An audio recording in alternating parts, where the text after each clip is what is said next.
we came up to an elephant cow that had an abscess in her mouth. So she had actually killed a couple of people in the village a day or two before. So we came around the corner and there was this cow and she saw us and she started charging us. And the client shot twice with his 470 and missed her completely at like 10 yards. She turned back to me. I dropped her at about 7 yards. Client was happy because it was now a self-defense killing, so he didn't have to pay for the elephant. And I went and took a nap after the adrenaline had subsided. And I wake up and the client's gone. So I asked the skinners and the trackers, I say, where the hell is the client? They say, no, he must have gone for a pee. He comes back about an hour later. I say, where the hell were you? He says, no, he heard that shooting self-defense is for free. So he went to look if a hippo could charge him. I say, hell, man, you couldn't even hit an elephant at 10 yards. Now you want to go shoot a hippo charging you. And there's no pain scalp, so it's not going to count as self-defense.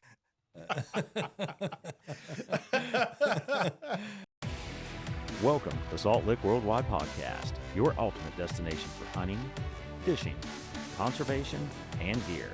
From international hotspots to the backwoods of America, we bring you the real stories, raw opinions, and the conversations others won't have. Buckle up, the adventure starts now.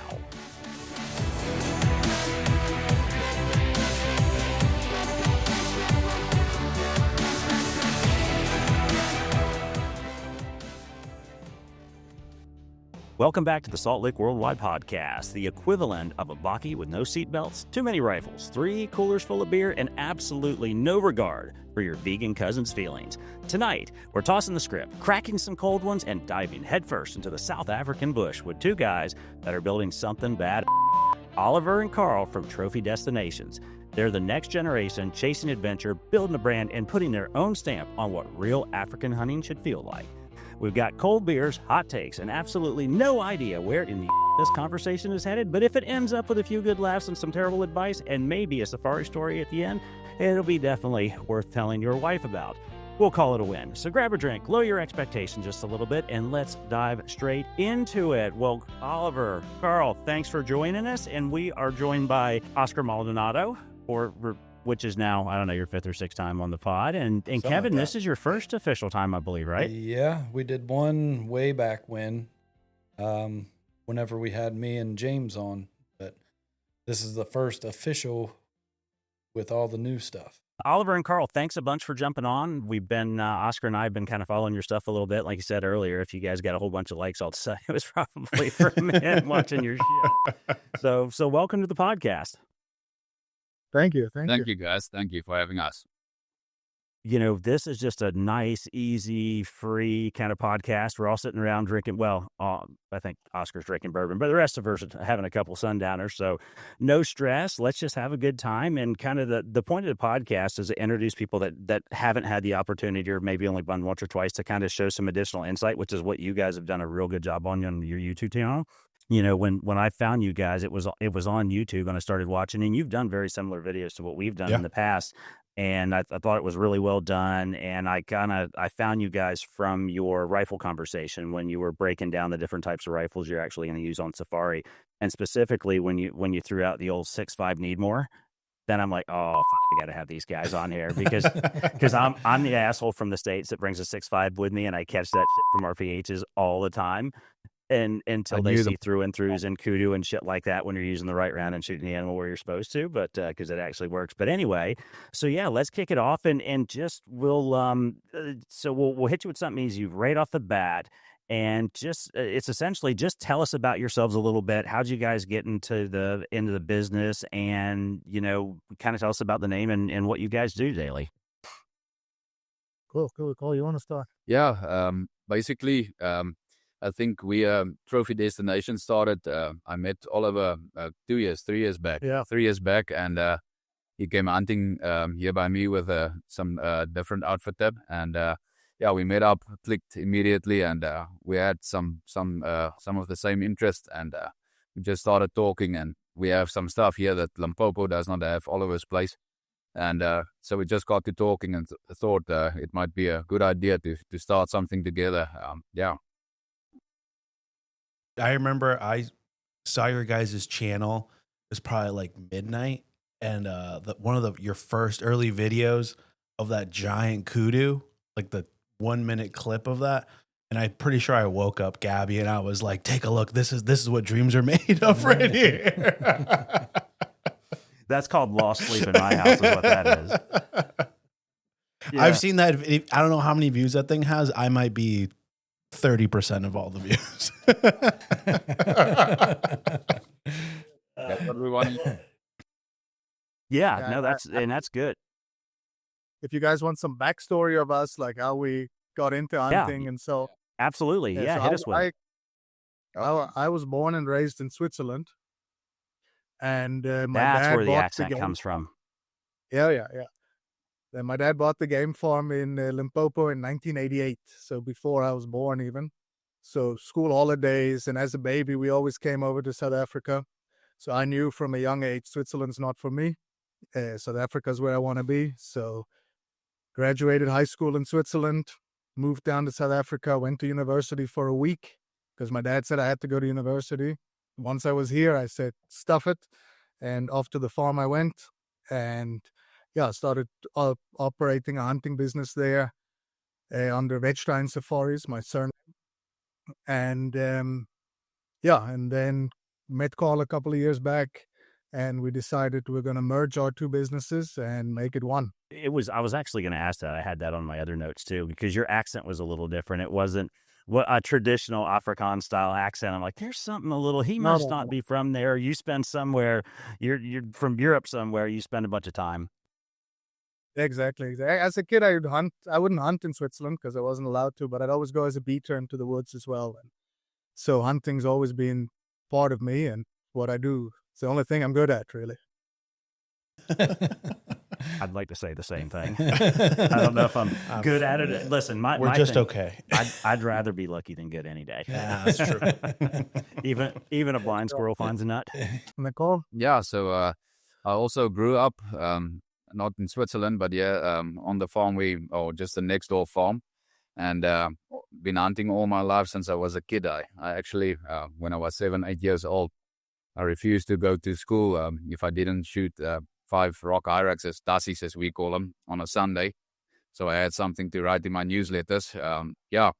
And then also after school, I went to college for about a year, and also didn't work for me, studying and that kind of stuff.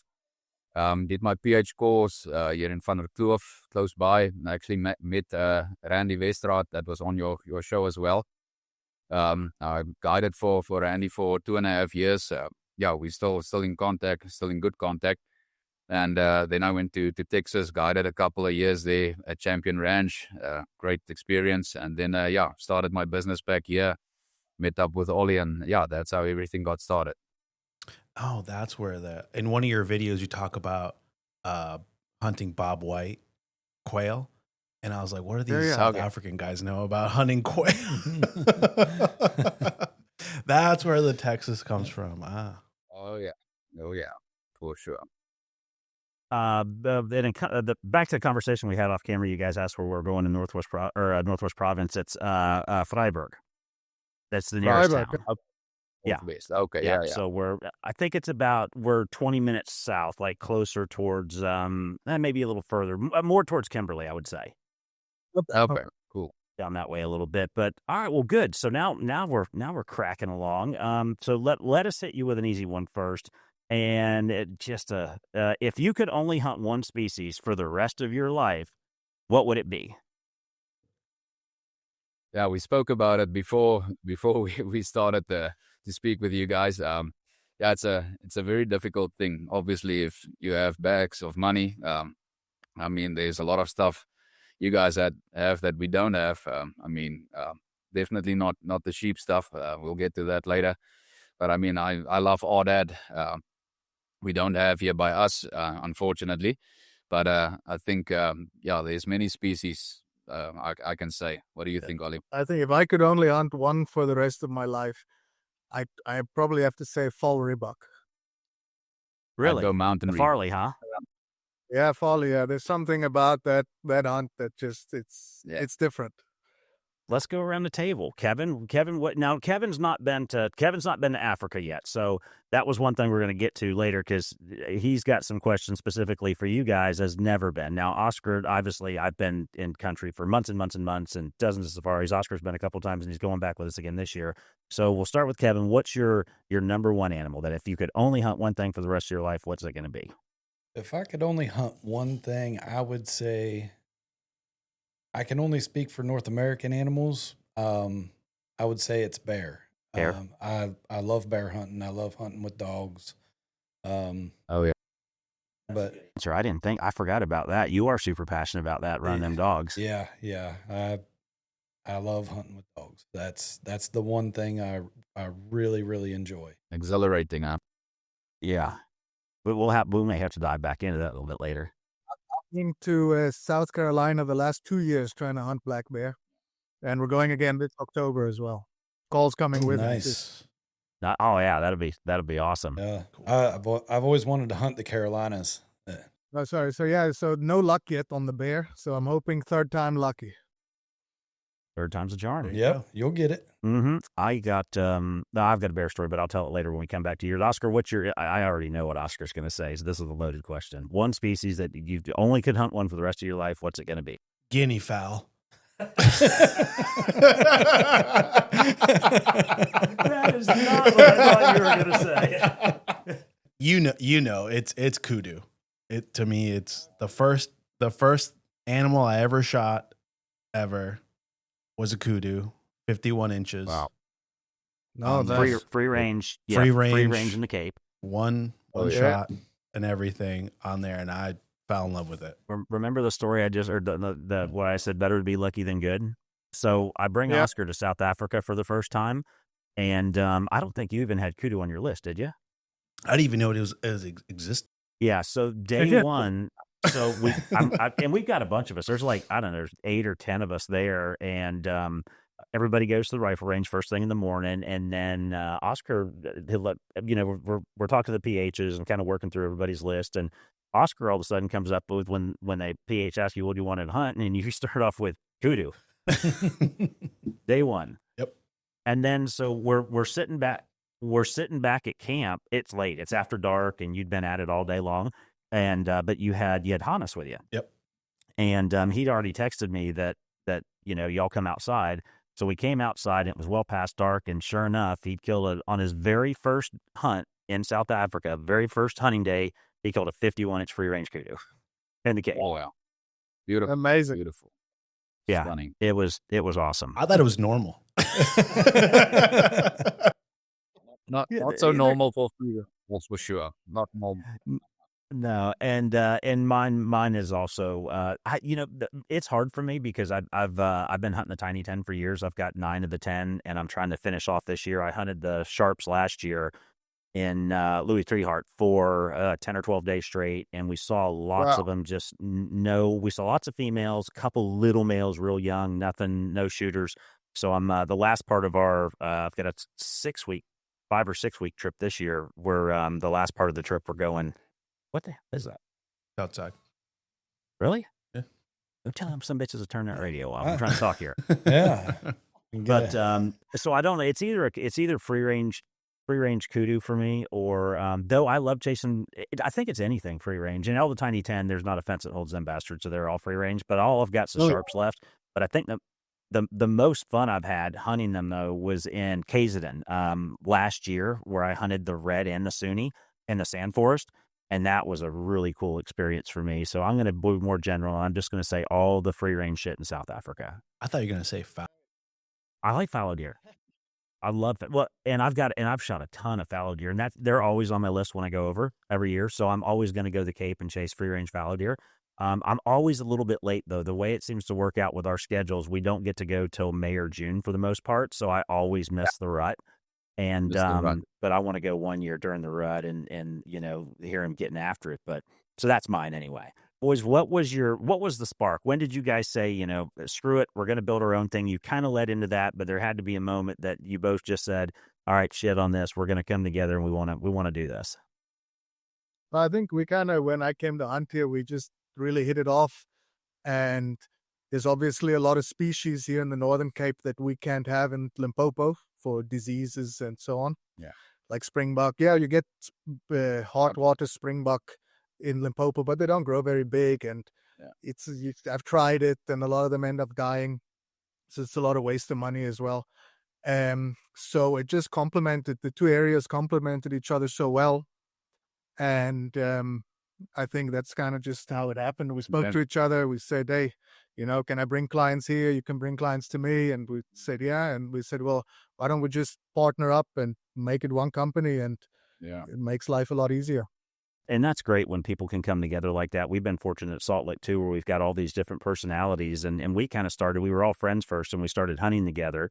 And then I started outfitting in the States and bought some farms up north in Kentucky and some leases in Ohio. And after a couple of seasons, I got where I hated hunting because I was spending, like 300 sits a year with clients, and I lost my passion for hunting. And we kind of made a decision there, like, I don't have to do this.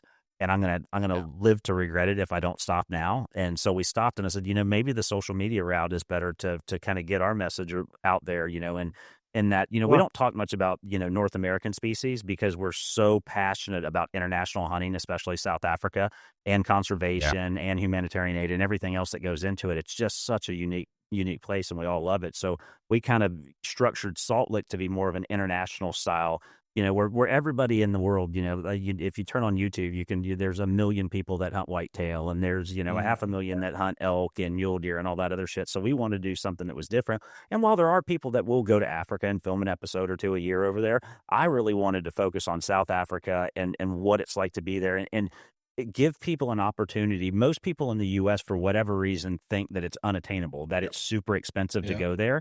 And, I've done it, dozens of trips now. And I can tell you, if you can afford to go chase an elk out in the West, here in the States, you can damn sure afford to go to South Africa. Oh, yeah, definitely. Absolutely, yeah. For a couple of species, I think. Paul went to, Paul's first trip was last year, and Paul had a pretty tight budget. I think his budget was like $6,500, $7,000, something like that. And we had pre-planned it for about 2 years, and he was able to harvest, I think, 5 animals, including, he was also very lucky. He got a free-range kudu on the first day, too. And I got it on film, and I was able to film it, so it was really cool. But, it pretty much plain species. We did a free-range kudu. Then he got into a blue wildebeest, I think a blessed buck, impala, and there was something else in there. Oh, was a zebra maybe? I think you're right on that. I think it's a zebra. So, but we were able to get him done for about $7,000, all in, flights, everything. And he was able to hit his budget, and we were there for 7 days. And when I say $7,000, the last elk hunt I went on, it was $15,000 for 7 days, and we never saw an elk. Yeah, for sure. Yeah, that's actually amazing how much, well, at least it actually cost to come over here, spend 7 days. So yeah, I totally agree with you on that. Yeah, and it is attainable for people, and that's what we want to show people, that, hey, you can actually afford to do this. Now, you may not be able to afford to go every year, but if you put your mind to it and save for a couple of years, you can go. And I'm one of the fortunate people. Most people don't go over every single year like I do. Yeah, I don't know anybody else that does that. In your own opinion, what makes trophy destinations different from what people usually picture when they hear South Africa, the hunting safari? It's a difficult question. I think, our Northern Cape area here is quite big. So the farm that Carl owns is about 15,000 hectares. But it's all low fenced. So there's no high fences around. And then we've got the hunting rights on basically all the farms around as well. So it adds up to about 70,000 acres of low fenced hunting area that we can hunt. And we've got sable, we've got all blue and gold wildebeest, black wildebeest, blessed bucks, all 5 colors. Springbok slam, all name it. 4 springbok colors, red hartebeest, steenbok, big steenbok, impala. Where impala. exactly So it's all located? Sold. So, and then we've got the Limpopo side where we've got 2,000 hectares, which are about 5,000 acres. That's hard fenced, but very mountainous. So very bush, thick bush, thick bush. And so we've got buffalo there. We've got other plains game species. Here we've got the Cape kudu, Up there, we've got the southern greater kudu. We've got big clip springer. I mean, I shot 2 years ago. I shot a clip springer 6 and 4/16 inches. I think it was 1/16 off the world record. Yeah, monster. Absolute Oh, monster. wow. We average You got another one of 5-inch those? long clip springer. We only shoot 2-3 a year. And the steenbuck here, I mean, we've shot 6 inches. 6 inches, 5.5 is pretty common. So we've got some really big steenbuck here as well. Yeah. We just shot a 17-inch common springbuck with our last group.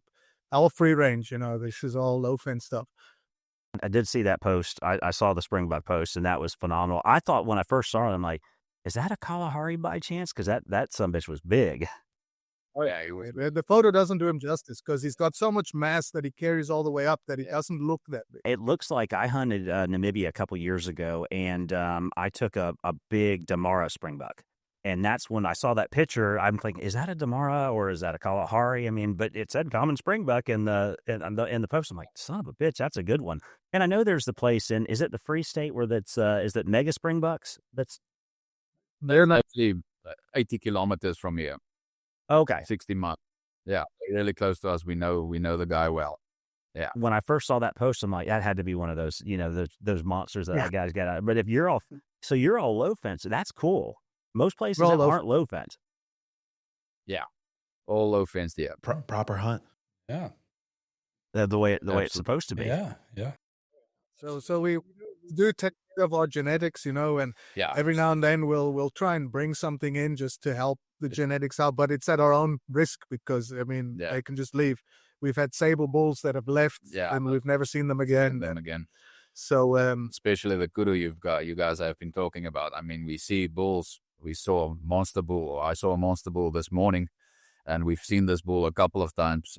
3 weeks ago, we had clients, and we really were looking for this specific bull. It has one funky horn, and we looked all over. Well, the guys told us, do you want to go through the whole Karoo in a week?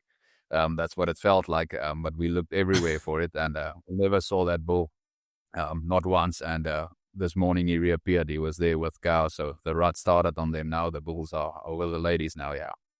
Uh-huh. That's what happens. And you said something interesting, too, that I picked up on when you talked about the clip springer that you have in Limpopo.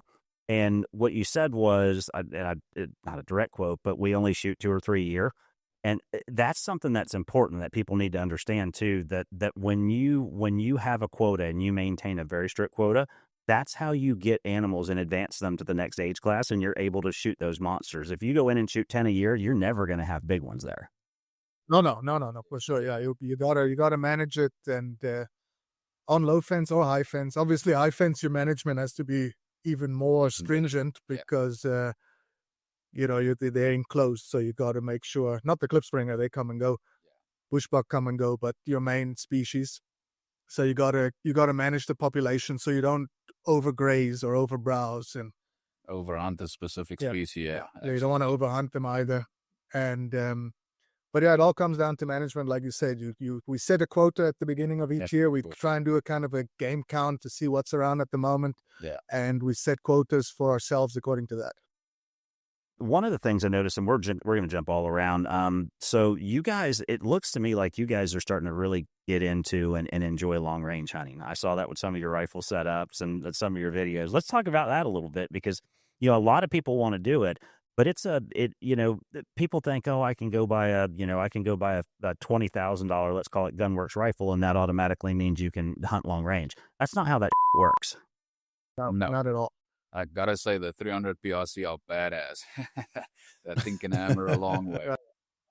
No, look, we practice at long ways. I mean, our shooting range goes out to 1,250 meters. Yeah. The gongs. So we practice, but we'll never hunt at that range because, I mean, anything can go wrong. But if you can practice at those distances, then your 300, 400, 500 meter shots become a lot easier. Easier, exactly. Like with a bow, when I used to hunt bow, I would practice at 60, 70, 80 meters. Wouldn't hunt at that distance, but it made the 20, 30, 40 meter shot just so much easier. Exactly. Yeah, I just sent you a text on WhatsApp, by the way. I don't know if you can see it or not, but so that's the new rifle that I'm bringing over this year. Oh, yeah. Oh, yeah. So that's a 300 PRC also. That's a Sig Cross Magnum Sawtooth. It's got a proof carbon research barrel on it, with I think it's a PTP tactical can on there, and the whole setup weighs about 10 pounds. So when I saw your 300 PRC that you had kind of that chassis gun, and you talked about how heavy it was, and we've done long range before, lots and lots and lots of it. I mean, I take shots out to, I mean, I did a copper blessed buck last year, I think at 1,200 yards, with a 300 Win. And but I built that gun so it's packable, because I spend so much time, up in the mountains free range hunting, that I wanted something that, you could carry around that didn't kill you. You can't like, I've got a Bergara in 300 Win Mag with almost a bull barrel on it, and that thing is a tack driver. I mean, out to 1,000 yards, you're not gonna, so long as your wind call is correct, you're not gonna miss, kind of thing. If you can execute a clean trigger squeeze. The problem is, it's like toting a damn boat anchor around with you. I think a gun weighs about 25 pounds. It's kind of one of those things where you're like, hey, can we get the tracker to carry this thing for us, because we want to carry it. It feels like it ought to be mounted on a turret. Yeah, my 308's like that. It weighs, I think, 10 or 12 kilos.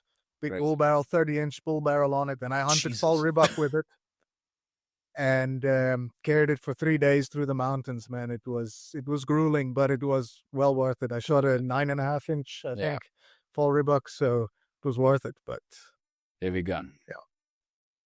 Well, and for 308 doesn't have much recoil anyway, but when you put that chassis on there and you get it that heavy, there's like next to no recoil associated with it. Probably makes it a little easier to stay. If you can stay in the optic when you squeeze the trigger and see the impact, you're going to be a much better shooter if you can do that. Those guns, and I cringe when I see people bring over, actually my business partner's going this year, and I just had him a custom 300 PRC built, but it's got a muzzle brake on it. And we talked about him bringing it over. I'm like, absolutely not. Do not bring that hunk there, because what's going to happen, your PH is going to say shoot, you're going to turn around after, and he's going to be 4 meters behind you with his fingers in his ear, because you don't want to be anywhere near that damn thing. Exactly. But even that 300 of mine, that thing, kick. No recoil on it as well. Sorry, on the long range hunting, we hunt mostly warthog, which we try and shoot longer ranges, and I wouldn't say warthog is like varmint deer by us, but they do a lot of damage. So and we haven't gone crazy long. So it's always, if we can shoot the hawk, and we've actually done quite up to I think about 500 meters. So long way. But yeah, we try and get. We almost got one on 1,050, but it was just about an inch low. I think our wind wasn't correct or something. Yeah. Yeah, I did a what was it? Oh, a baboon a headshot of baboon at 680 last year. Yeah. So that's what. And listen, I've shot, I'm going to call it a dozen baboons or more in all of my trips over there. This is the first one I actually recovered, because we finally got smart. In years past, we'd always go, down in the valley and then shoot them up on the side of the mountain, and then trying to recover them after that. You could find blood or kind of find where they dove over, but never could recover them. So this year we went opposite. We went on top of the mountain and shot down in the valley. So I had a 19-degree down angle at 680, and just drew right through the back of the head, came out his eye socket, and just stoned him. It was awesome. And that was with a 6.5 Creedmoor, by the way, too. Comes the need more. Question: as outfitters, when someone, a hunter comes in and says, I want to stretch out my, my rifle and everything, what's like a good advice for them to like the months leading before the hunt? Like, hey, you should be hitting a 2-inch group at 500 yards. Like, what's some good advice to get ready? Because I don't think in the States, we have that long range hunting that you can do like in South Africa. So what's like a good advice to be like, hey, if you want to do this and stretch it out, what's a good kind of like, hey, if you're doing a 1.5-inch group at 500 yards, you're solid. Yeah, I'd say put up a 1 MOA target at 500. Yeah. Whatever that works out to be. And 5 inches. If you can hit the target consistently 5 out of 5 times or 4 out of 5 times, I mean, you can take down a big animal, a kudu or something, at long range with it. Also, I think practice at different ranges, not just shoot 500, not just 600, shoot 800, shoot 400, shoot all the different distances, and then try and hit. When you're ready, you'll hit perfect on every distance, and then you should be ready. Yeah. And then if you can, go to one of those schools. I mean, you guys have a lot of these sniper schools in the States. Do one of those and get yourself maybe a wind meter or a kestrel, set it up for your rifle, make sure that it's trued and everything, so that, because I mean, we have, especially if you come hunting in the winter, it can be minus temperatures in the morning and warm in midday. So your bullet's going to do different things. So make sure you've got a kestrel or something that can adjust for that for you. Yeah. And it's always windy here by us as well. I mean, Almost a lot of wind turbines around, so there's always wind. So the kestrel can help you on that as well.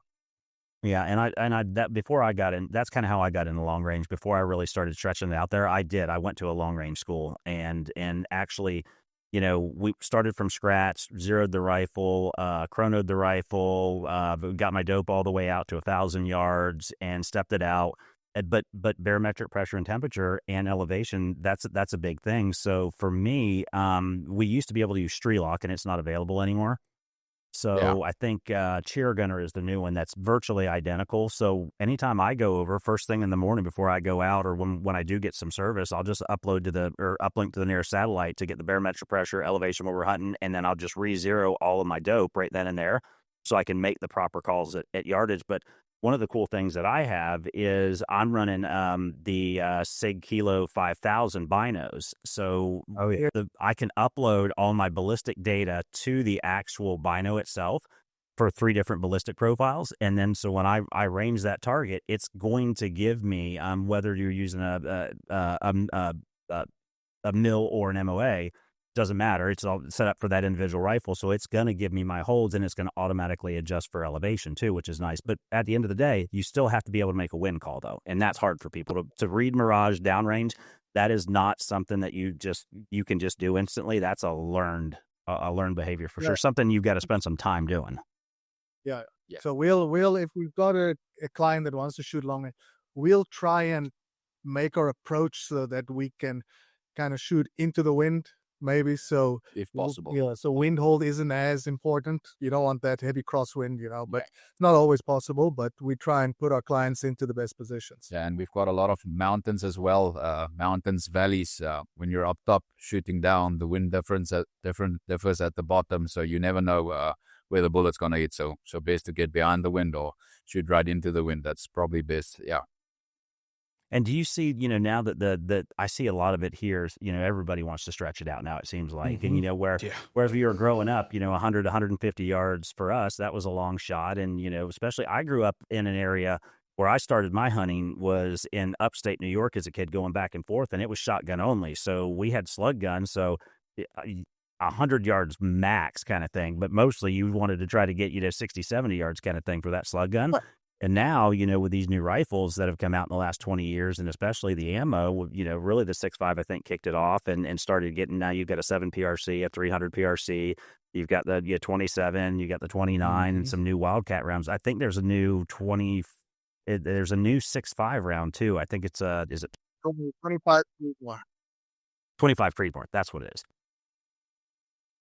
Yeah. So what do you guys, are you seeing that on your side when people come over? Are they are they asking you ahead of time, hey, we'd really like to try to do some of this stuff while we're over there? Or is it kind of hit and miss? Yeah, some guys, but most guys are still used to their 100, 200. But once we take them to the range with our rifles, most of the people that come over use our rifles. Yeah. And they start hitting the gongs out further with the rifle. They start getting confidence. Yeah. And then we also have the confidence to let them take the further shot. Yeah. We've only had a couple of guys that really wanted to stretch it. I can say his name, Michael. You can immediately see on the shooting range who is capable to do a shot like that. We let the guy shoot out to 400, 500, and you can see immediately when a guy knows what he's doing, he can hit the shots there. I think Michael killed a kudu at 460, 470. Yeah, in the throat. And he shot a Gamesbach 600 plus, I think 650 around there. So, he was just an excellent shot there. We had no doubt in him. Yeah. And what did I want to say? Yeah, no, he said he was confident. He's done long range shooting before, so we felt comfortable to let him do that. Where his partner that he came with, or his friend that he came with, wasn't such a good shot, so he didn't get to shoot long range. Yeah, you'll come up in one of my joke stories a bit later. I feel like I got a Creswell story coming too with that said. He's got new eyes now. Oh, right. Well, so, and that's one thing too. Talk about the importance if you can. So for me, when I put these groups together every year, one thing that I always do, I get everybody to the range before we go, and I try to get them as much time on the sticks as possible. Because in the States, we don't hunt off sticks. So that's something very unique to what you guys do. And it's not easy. I mean, it is definitely something you need to practice on. And how important, if you're getting ready for a trip to Africa, how important is it for people to spend time shooting off sticks before they come? Oh, very, very important. Very important. Absolutely. We'll also, what we'll do before, or when we're at the range, have the guys shoot, even if it's just to 200, shoot off the sticks, get comfortable with it. We've got these new Rudolph sticks. They work perfectly. So yeah, but not easy like you said. But I think sticks, we wouldn't let anyone shoot off a sticks more than 200. Yeah. Because then you're already far enough that you can try to make a plan and find a good dead rest and get the bipods going, or a sandbag on a rock or something. Yeah. Just because past 200, you may want to make sure the guys have a very steady rest. For sure. Yeah, and I think that's one thing I've seen, the majority of I'm going to call it errant shots or bad shots that I've seen over, with all these groups have come people just not being comfortable on a stick. That, and the other thing I see a lot of times too is, especially new hunters, first time, maybe second time to Africa, these guys instantly reach up to the Magnification and they want to dial it all the way to 26 power if it goes to 26. And, it's a horrible idea. And I keep telling people, like, listen, guys, you don't need that. I'm shooting at 700 yards at maybe 12 power kind of thing. Yeah, no. Yeah, absolutely. And you want the whole animal in the scope. You don't need to see only his shoulder. 10 power, even 10 power is good enough for 500, 600, 700 yards if you know what you're doing. Yeah, for sure. Yeah, and that's what I try to tell people. I know John's bad at that. He wants to go ahead and up the magnification. Well, like I said, he's got new eyeballs now, but before instinctively just reach up there and want to go. I can't find the animal. I'm like, no shit, back it off. And then the other thing I try to tell people too, and I know good PHs will do it. Find the animal with your eye first, and then get in the optic and find him. Once you've got some reference there, it makes it a lot easier to do that. And people instinctively just want to jump in there and go. I'm like, take a little time. Your PHs are, they'll give you time and everybody's relaxed and you don't have to be in a hurry. Make that good shot, find the animal, and breathe too. Breathing is important. Yeah. And I like to ask the client, or we like to ask the client, like, what is the animal doing? We won't tell them it's scratching itself. Yeah. We want you to tell us that it's scratching itself so that we know that you're on the right animal. Because if 10 springbuck rams are standing in front of you, they all look kind of the same. Yeah. So we got to try and make sure you're looking at the right animal. Yeah, that's a great idea. Makes sense. Yeah, that is perfect. And it gets their mind off of it too. Yep. So one thing, because we film most all of these hunts, and a lot, especially when I'm on camera or I'm running a camera and I'm not the actual hunter, we've got lapel mics that everybody wears. And I'm back running the A-cam, but I've got headphones on. I can always tell because I can hear their heartbeat in the headphones, and that's why I'll look at the PH. I'm like, hey, dial it down a little bit. I can hear him, and his heart's beating out of his chest. He's got to take 3 or 4 deep breaths and relax because he's just pumping. Of course, yeah. Yeah, that happens a lot when the animal is pretty close. So we've had that a couple of times. We just said actually one guy on a kudu bull. He probably took the kudu bull. We went up into a mountain and we sat and waited for it. He was going up to a valley. And we probably sat for half an hour, 45 minutes, waiting for the kudu to come. And as the kudu bull, it was a big white bull, came closer and came closer. You could hear the guys breathing and everything just going way out there. I told Ollie, we need to calm this guy down. He's not going to make a good shot.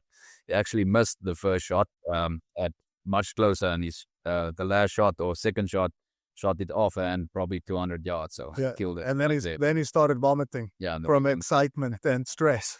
Yeah. Wow. I'd love to get that on video. It's a lot of excitement there. Well, and I'll tell you a quick story too. So, none of us are perfect. And even, like I said, I've hunted dozens of times in South Africa now, but my very first trip, this was years and years ago, I hunted in Limpopo. It seems like most people end up in Limpopo on their first trip for whatever reason. I was all the way up north on the Botswana border in Limpopo, and very first day out, go to the range, typical stuff. And my first spot and stalk was like a nearly an hour long spot and stalk on a red hartebeest.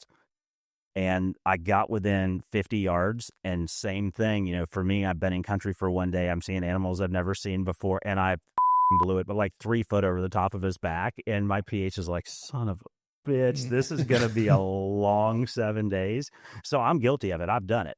I got super excited, but like I said, those first times, like for Kevin, when you go your first time, I always tell people, when they come, like, guys, normally people come in at night, they take that flight lands at, 8:30 in Joburg. And if you got to drive out to Limpopo, it's dark if you're driving there. So you don't really get to see anything. But that next morning when you wake up, I tell people like, listen, it's going to be like a zoo. They always ask, well, how many animals are we going to see? 2 or 3 animals? I'm like, yeah, you're going to multiply that by about 100 is probably what you're looking at. And nobody believes me. Yeah. Did you believe me when you first went?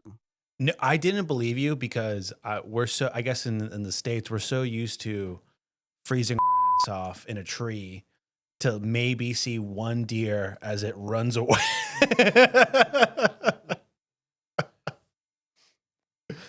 On there. So I remember we pulled in and there was like red lechwe like everywhere when we pulled into camp. And I was just like, can we run one over? Like what are the rules? chase one down with a baki.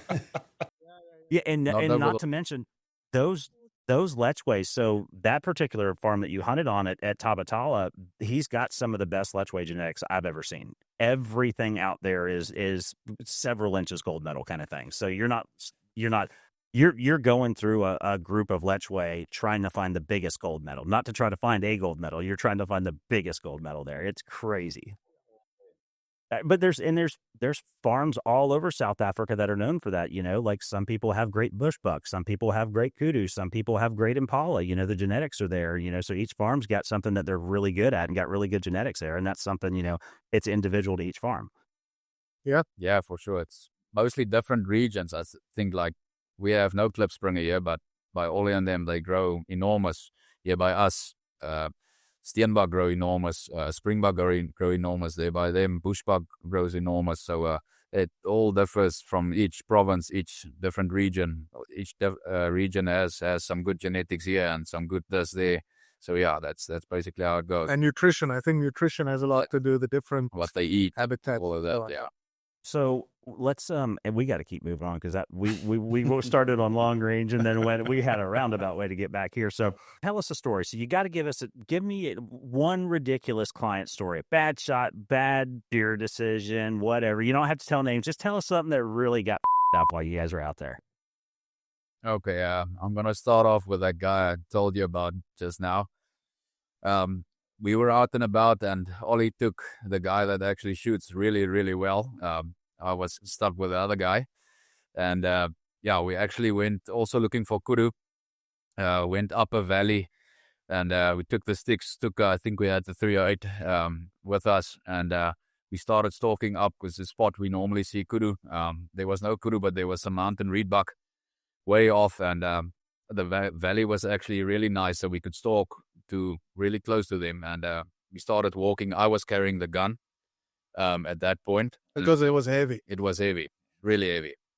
And when we came to about 300 meters, I think I gave the gun to the client, and we actually got in closer, and the mountain reedbuck was still behind some brush. We couldn't see them, and we walked closer, real slow, and stood for them to come out. And after probably half an hour, they started walking out, and I think they were about 40 meters. It was really, really close. And at that stage, I had him on the sticks already. He was ready to shoot, and everything was perfect. The ewes came out, they walked past, and the ram came out. It was a monster ram, and the gun went click. After that, you didn't load the rifle for me. I said, no, I didn't. Anyway, afterwards, I asked him as well, should I hold your Willie while you take a pee as well?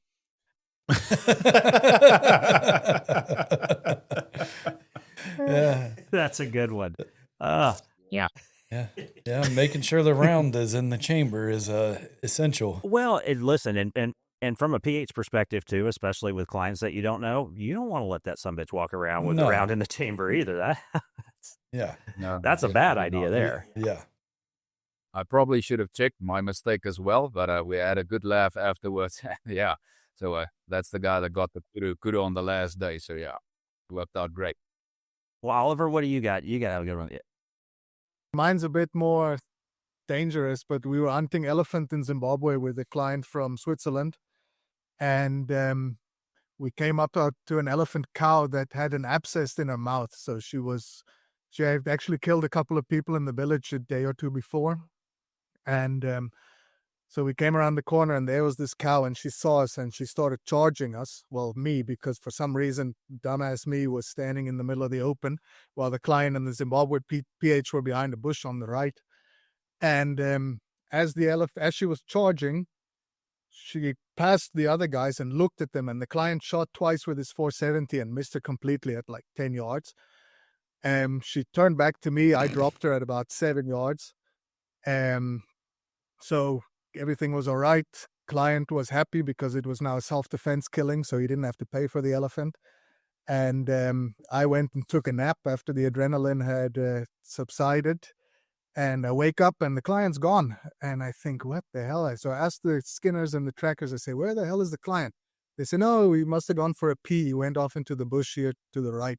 So I thought, hell. And we're on the banks of Lake Kariba. And he comes back about an hour later. I say, where the hell were you? He says, no, he heard that shooting self-defense is for free. So he went to look if a hippo could charge him. I say, hell, man, you couldn't even hit an elephant at 10 yards. Now you want to go shoot a hippo. How'd you do? And there's no paint so it's not going to count as self-defense. That's going to be hard to top that one. Have you all right, have you ever had a client that shot the wrong animal? Yeah. Not with trophy destinations, I think, no. But back in the day, yeah, we've had some guys, definitely. I had a client also in Zimbabwe, a different client. There's 2 Impala rams, a nice big ram, and behind them on like a little hill was a young Knipenkop, as we call him, the little rounded horns, young still. And I tell him, do you see the big ram? Yes. I say, what is he doing? He says, no, he's scratching himself. I say, okay, cool. That's what the big ram was doing. I wasn't even looking at the little ram because, I mean, you can see it's a young Impala ram. Shoots, big ram runs off, but I hear an impact. And I think, what the hell? And the client tells me, oh, it dropped. I said, no, it ran off. He's like, no, the one he shot dropped. So we walk up and he shot the little young one. You know, it was, he still had to pay full price, but. That wasn't a coal, huh? As a PH on the YouTube video, if they film it, do you do like, oh, this is a giant Impala?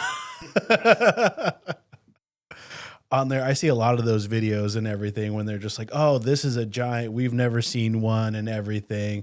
And their bases are still soft, and there's, you know, like the wildebeest still is red in the middle and everything. Yeah. And then I'm just like, that's not a giant. There's a lot of that shit that goes on too. The buffalo, you get it a lot with buffalo, where guys shooting young soft boss buffalo just because they've got the spread. Mm-hmm. Wildebeest as well. Yeah, I see it especially a lot, you know, because I bring big groups to camp. But you know, fortunately, we hunt with the same group of outfitters, and they know that they're just not gonna try to bullshit us, for one, and also I know better, so does most of y'all now. But you know, we'll hunt with other people, and you know, we may be, in years past, we're at a camp that there were other groups. Now we don't do that. Anytime we hunt, it's only our group. There's no other group in there. It's much better that way because you just avoid problems. But I've seen it in years past where we come up to the skinning shed, and you know, this PH is just jerking off this client because he just shot this 13-inch Impala like it's the second coming of Jesus H. Christ or something. It's the biggest thing that anybody's ever seen. And I look back in the Baki, and I'm looking at my PH, and I'm doing this number right here. And he's like, what the fuck are you doing? I'm like, don't unload that Impala right now. He's like, why? He's like, because this supposedly is a gold medal over here. I don't want him to see this one. You know, we we never have more than one group in camp at the same time. So the whole area is, and we can give all our attention to one group, and we're always hunting together. Even if it's one client, both of us are on the hunt. Working together. If it's two clients, we're mostly together, or if we have to split up or whatever. But yeah, no, you get a lot of guys that I've seen it with a gamesbuck also, where they shot a baby gamesbuck, but you know, if it's standing alone, it in proportion it looks all right. Yeah. And but yeah, You can see on the horns, the whitish on the gamesbuck on the front of the horns. You can see that white. You know it's not mature yet. So yeah. What's probably the hardest animal to judge? Just a standalone animal like that. I think kudu. Kudu, yeah, kudu. Those spiral horns, they can throw you off for sure. If a bull is long but not deep, there's a lot of things that goes into a kudu. I think that can immediately when you see a wide bull, you think it's big. Normally it doesn't measure that much, but it looks beautiful and big. And yeah, so I'd also say a kudu is really difficult. Yeah. I struggle with the figure 8 bulls. They all look exactly the same to me. I can't ever tell when I see a figure 8 bull how big he is. Oh yeah. Yeah, for sure. Now a lot of the other stuff, you know immediately if it's big or not, like the springbuck. If you see a big springbuck, you know it's a big springbuck. For sure. And I mean, we're in the lucky position where we offer management hunts, where we do a lot of the culling through our international clients. And I mean, we've shot 13, 14-inch springbucks as management springbucks, not by accident, knowing they're that big. Yeah. But it's just better genetics. So yeah, I mean, you can see, oh shit, there's a bigger one, you know. Well, one thing, and I know we're jumping around, but I want to get back to you. You put out a video about how to pack for your trip, your safari, and that's super important. And we did a video, I think 2 years ago, also very similar to what you guys did. The thing that I can't seem to get across to people, and no matter, and people will walk up to us in the airport like, hey man, I watched your tipping video, for example, or I watched your packing video and it was great. And like, the only thing, that I wish we could have done is, but throw it, like one guy asked me, he's like, you forgot to put dental floss in there. I'm like, okay, we'll put a comment on the channel and I'll make sure I add it to you. I'm like, that's not that shit you can source there. But the biggest thing that I see, the biggest issue that I see, and you guys may have your own, people overpack. They will not listen, and they pack enough to save for 6 months. Yeah, absolutely. And I mean, it doesn't sound, people don't listen to me because I'm an American, right? And I don't know, but let's dive into that just for a quick second, because they will listen to you. I mean, you guys do it every day. You don't need to bring all that. Yeah. No, look, we offer laundry service daily or every second day. I mean, daily is sometimes a bit overkill, but you really 2, 3, maybe trousers, 3 changes of clothes, and you're good. And I mean, it's where it might be a third world country, but if you forget something, there's a shop here that'll sell hunting gear or toothpastes, and there's always something around. It's not like dental floss. There is in the lodge, so right. You need to worry. And I mean, basic things that guys seem to forget and then overpack on clothing, which they don't wear half of it anyway. So I mean, we've had clients come with 3 suitcases full of clothes for a week hunt. What the hell? Yeah, well, we don't know it's going to be warm, cold, raining, snowing. I say, man, if you need a thicker jacket than what you brought, we'll have something for you. Yeah, it's not like there's not going to be something around. Yeah, and the other thing I see, and that's one of the big ones too. So I don't always see what everybody packs ahead of time, but I do see it when we get to Johannesburg. So when we're getting the luggage, on the cart, and we're walking out to meet our PH, or if we got to stay overnight at Africa Sky or something like that, I'll get to see as a load. I'm like, what in the did you pack? You're going to be in country for 10 days. You have one overnight at Africa Sky that you won't get your laundry done. Every other day, your laundry is going to be done. Oh, well, and kind of the same thing. I didn't know if it was going to be cold or not. I'm like, I gave you a list. I told you what to bring. And sure as shit, I'm like, I go in there like 4 days later. How many of them clothes you actually wear? He's like, yeah, none. Kind of told you. And then, oh, yeah, I'm not going to do that next time. Well, the very next year, same shit over again. You just can't get it through their head that they don't need to. I can literally pack. I've got a little carry-on suitcase. With the exception of my binos and my boots, I can pack everything I need in there for a 10-day safari and never check a bag. Exactly. Period. Definitely. I mean, it's perfect. That's what y'all want to do. Yeah. You don't have to bring your entire closet to go to South Africa. Trust me, you do not have to. There will be a place for you to buy shit if something happens. Maybe put an underwear into your carry-on if you're doing a check-in bag, just in case your suitcase gets lost on the way, Yeah. Have one change of clothes in your carry-on. But other than that, you really don't need crazy stuff. I think there's also a thing of just like not asking, the outfitter, of just like, hey, like, can you guys find this for me? Like dental floss, like there's a town down the street. I remember when we had one of the PHs that I became friends with, Chad, over last year. He came over to the States and he stayed with me and my fiance, and and I told him, I was like, like the best, like I was like, the one thing I wish I had in Africa is that you guys don't have cheese for your burgers. I was like, there was no cheese. And he was like, what are you talking about? He's like, the place that we were staying at apparently is like the #1 cheese producer in like South Africa. He's like, oh, we have a ton of cheese. Why didn't you just ask me for it? And I was just like, oh, I just thought that there wasn't cheese in Africa. Have no cheese here. Crazy.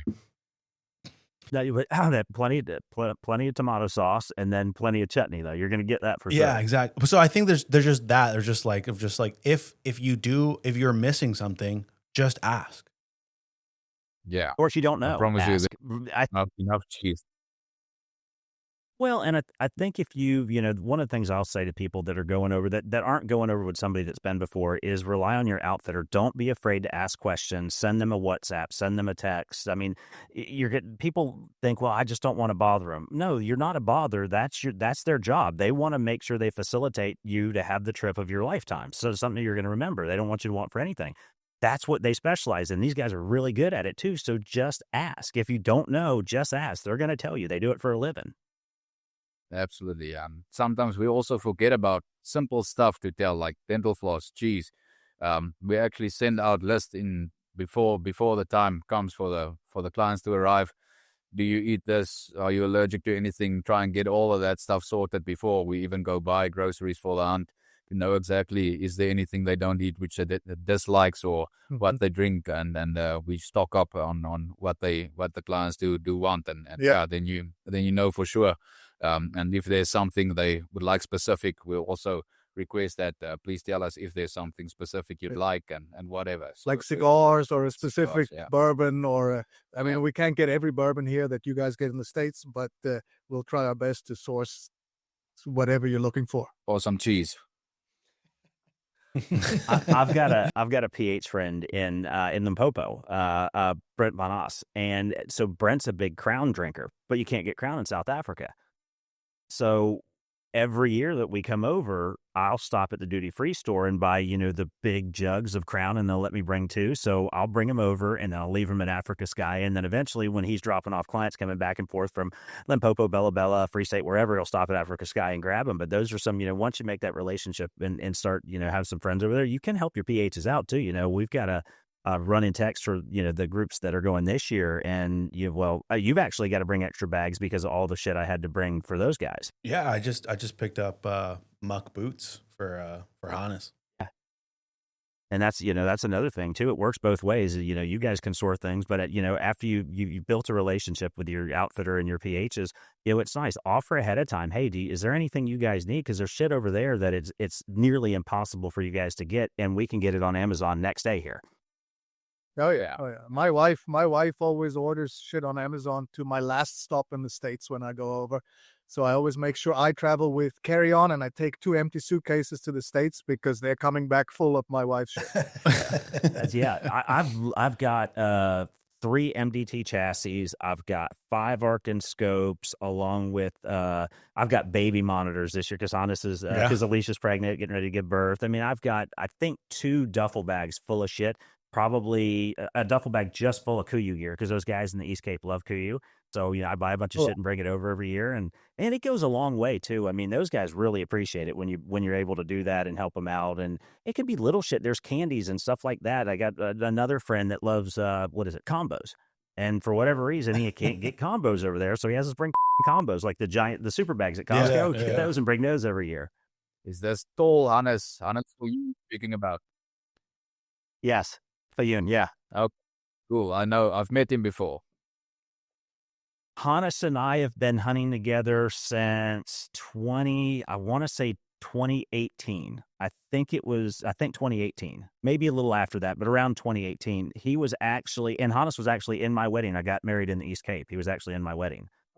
So, Awesome. yeah, and know his wife well. And so it was actually by chance. I'll tell that story real quick. I had another PH that I hunted with in the Cape a couple of times, and he kind of bullshitted me, and we were all set and we had a big group going. And then like 3 days before I'm supposed to go, he's like, "Hey man, something came up and we had a scheduling issue and I can't hunt you, but is there another PH?" Because I knew a bunch of the PHs. He's like, "Is there anybody else that you'd be happy to hunt with?" And I asked my wife and she said, "Oh yeah." So we grabbed the other guy. So my wife went out and bought all kind of shit for his wife and their kid because we'd already met him. And then we get there and he's nowhere to fucking be found anyway. And they set me up with this punk ass kid that looks like he's got milk dripping from his mouth, and his name was Hannes Fayun, and so that's how Hannes and I met. And Hannes, he travels with me everywhere. So if I go to Namibia, he goes. Now he obviously can't PH there. He can't PH in Botswana and Zim, but he goes with me wherever I go, and we've just built a friendship and a relationship over the years. And so this year we're starting in Northwest Province at Bow Camp. So he's coming over from the Cape. He'll be there for that. Then we'll go back to the Cape and hunt the big group with you guys. And then from there, I'm going back to Limpopo, closer to Polokwane, though, to hunt with Andrea, the pink impala. Do you guys know her? Oh, yeah. I've got her on social media, but don't really know her yet. Yeah, we're filming with her this year and chasing the sharps up there. They've got a couple of concessions that are just supposedly loaded up with them, so I'm hopeful. But Hannes goes with me on all that stuff, and he's my guy, and we film together now, and just we talk even when it's not hunting season, we talk several times a week. I mean, he's one of the nicest people I've ever met, and he'll do anything for you. And that's the thing. I not only know him and his wife, I've met his dad, I've met his grandparents, his mom, his uncles. We go to his farm and we hang out. I mean, they just when you build those relationships with PHs, right? Like with you guys, I'm sure you got clients that only want to come back and hunt with you no matter what. Oh yeah. For sure. Absolutely. No, Hannes is a great guy. I met him probably 10 years ago, might be even more. And I think this was before he started to guide or PH there. He had quite a shitty job, drove a lot. I think he probably told you the story, but yeah, that's many moons ago. Yeah, and I wish everybody could be as fortunate. But the vast majority of times, eventually somebody's going to come into a situation where they get a PH that they just don't get on with very well. It's very few and far between. I've only seen it happen maybe once or twice with all the groups. 99% of the time, and that's, for me, that's the important thing about the airport pickup with the PHs. That drive back to the concession, you really get to learn your client, and you develop a kind of a rhetoric back and forth instantly by doing that. And so the guys that send the buses and they don't get to meet the PH till camp, and then it's late at night and they're just meeting them the next day, I think that initial pickup is super important to get to know the client right off the bat. That's my take on it anyway. I agree on you. I agree on that for sure. Yeah, 100%. Always, it will either be me or Ollie picking up, or both of us. So yeah, I think that's very, very important for sure. And then, you had something else, didn't you, Kevin? Yeah, I had a question. What's the biggest thing that you see that people either aren't prepared for or don't expect or didn't expect when they get in country? Sunscreen. Sunscreen. Yeah, a lot of people underestimate the sun here. Yeah. But another thing is not practicing off sticks, and then getting here and we're expecting them to shoot stuff at 100, 200 off of sticks, and they're just not comfortable with it. Yeah. Mm-hmm. Yeah, I think that's the thing we've seen the most is people not being able or not wanting to shoot further than 200 meters. We've had that a lot. Yep. And then, so let's dive into some of the more, not preachy stuff, but so ethical hunting gets thrown out there a bunch, right? Here comes this controversial shit that we talk about. So ethical hunting gets thrown out there a bunch. And to you guys, I'm just going to ask you, what does, when I say ethical hunting, what does that mean to you? Just give me your opinion on what that means. I think fair chase hunting. Fair chase is the word. Yeah. I mean, you can have fair chase on high fence and obviously on low fence as well. But you get some outfitters out there that will take you into breeding camps, that are tiny. Then you just walk in there, you shoot the thing, it's got a name. And I think there's no fair chase, there's no ethics in that. Definitely, yeah. I totally agree. Fair chase I think, is the word we're looking for. That's basically it. You can have fair chase in Limpopo in 500 hectares, not even. And yeah, by us or in the Free State where it's really flat, 2,000 acres or hectares can be too small for fair chase. So it's a difficult conversation, if we can say so. And do you find that, do you ever get questioned about it in the field? Like, when your clients come over, do they ever ask you, hey, is this, or have any of those thoughts before they get over there? Or is that just me stirring the pot on the U.S. side? No, we have guys that'll ask us, like, how big are the areas? Is it like there's high fence, low fence? And then sometimes you tell them, hey, we're going to Limpopo, we're going to hunt high fence. And they're, we don't want to hunt high fence. You say, man, high fence is not what you think. It's not. Yeah. They probably maybe think Texas white-tailed deer's high fence, with the ear tags in, and high fence doesn't have to be that, because big enough high fenced area, the animals are self-sustained, the herds are self-sustained, they reproduce by themselves. There's no way you can guarantee a specific animal you're going to shoot. That, I mean, that I also think is part of it. So when we say fair chase, you're not going after a specific animal to get it and shoot it within half an hour. Yeah. That is basically fair chase. On my 5,000 acres high fence, I've many times gone with a client a week and a half, and we didn't get a kudu. We didn't even see a kudu bull. They're there, but it doesn't guarantee that you're going to find them, or buffalo, or anything. With a bushbuck. Yeah. He's been a couple of times looking for bushbuck, and we never get one with him. Yeah. We had Doug Cocroft from Splitting Image on the podcast. Actually, we filmed it directly from Port Elizabeth last year. And one thing he said that I really liked, when we were talking about high fence, he's like, well, think about it this way. He's like, what I like to say is good fences make good neighbors. And it's less about the high fence and more about establishing good property lines. And listen, that's what people don't understand. I filmed last year, and I'll send you guys the clip of it. We hunted a free range area last year where the kudu would come down off the mountain, down into the lands, and there was a high fence around a pivot. We watched the kudu come down, step back, and jump right over the high fence and never touch it. So Elin, I've seen Elin do it too. Of course, in Elin, he'll run through it if he wants to, but they can also jump over the damn thing. So that's what I tell people. Listen, the high fence is more of a suggestion, really. And like I said, it's very much a good fences make good neighbors, because a kudu, for example, if he wants out, he's going. You're not going to keep him in. Oh, absolutely. And the way our laws work here in South Africa, the ownership of wildlife laws is, in high fence, we own the wildlife. It's ours.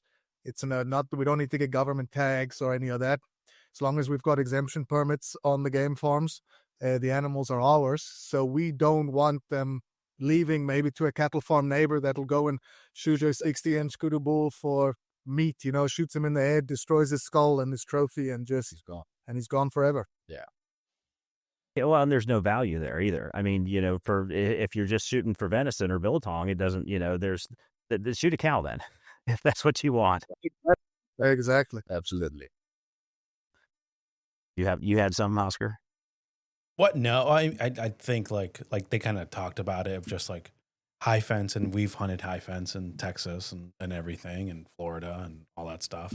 It's just very different than hunting high fence in the States. Like a high fence property in the States is 200 acres. And then they're like, oh yeah, my high fence is 5,000 acres. I'm just like, that's like the size of a park. like, like that's math. Like that's like a whole, like you can run a whole cattle operation in a 5,000 acre large ranch cattle operation too. Yeah. And that's 5,000 acres measured on a flat map. If you take into consideration mountains and valleys and you were to flatten it out, it'd be a lot bigger actually. Yeah. For sure. So one thing too, what's one thing you wish more first-time African hunters understood before they book the trip? Also a difficult question there. It's a good question. I think I've had some clients that'll ask me when they land in Johannesburg, will they see elephants and lions and giraffe outside the airport? And I tell them, it's we are that wild. Like maybe if you're landing somewhere in Zambia or Malawi, at an airport where there might be some wildlife outside, or Vic Falls where there might be elephants running around the city. But South Africa is not that crazy. Yeah, and another thing, people think when you land in Johannesburg, you're gonna be killed by people, and that's really not true. Some people, well, you understand that is really so scared to come to South Africa, and there is places you don't want to go near Joburg. But I mean, normally our clients or friends would fly to Joburg, then do a flight to Bloemfontein, and we grab you at the airport, and from there you're 100% safe. I mean that. Yeah, no dangers there. We've had a couple of clients that were reconsidering bringing their wives because they read the rape statistics of South Africa and the murder statistics. I say, oh man, that's in like the Cape Flats or downtown Johannesburg. I mean, we're not going there. I mean, if you go to downtown Chicago or Detroit, it's also not safe. It's the same thing. You're not going there, so you don't have to worry about it that much. Yeah, and I think that Karoo, Tony the Brain calls it Chirac. Yeah. I think the Karoo, the part we're in, is one of the most probably safest areas in South Africa. So I mean, it's not, no one's gonna show up on the farm for a farm murder or anything like that. It's really a safe area we're in. I think you hit the nail on the head with that. I mean, that's one of the when in all these years of putting groups together, that's probably the most asked question that I get: is it safe? And especially when it comes to taking your significant other or your kids with you, is it safe? And I always tell people the same thing, like, listen, you fly into Joburg, it's a big international airport. I encourage people to go ahead and opt for the VIP pickup if they can. It's just a peace of mind. It makes it a little easier. You can kind of bypass, that long line. Somebody's going to help you with your bags. But with the exception of that time from the air bridge to the meet and greet out front, once you get past customs and immigration, that little walk's the only time you're going to be without your PH, for example. You guys are going to be waiting there, right outside the round wall glass right there for them. And that's it. You're not walking through the city by yourself. You're not going to try to, hail a cab and try to deal with that. I strongly advise against, by the way, don't get a cab in Joburg. Don't do that. But if you listen to your PH and you listen to your outfitter, it's fine. Man, people freak out about it. They see shit on TV and, oh, it's not safe. It's not this. No, it is. It's perfectly safe. If you listen to your PH, you guys aren't going to take them to the bad places. You're not going to put them in harm's way. And you know what, people, frankly, you're going to see parts of the country that look very much third world.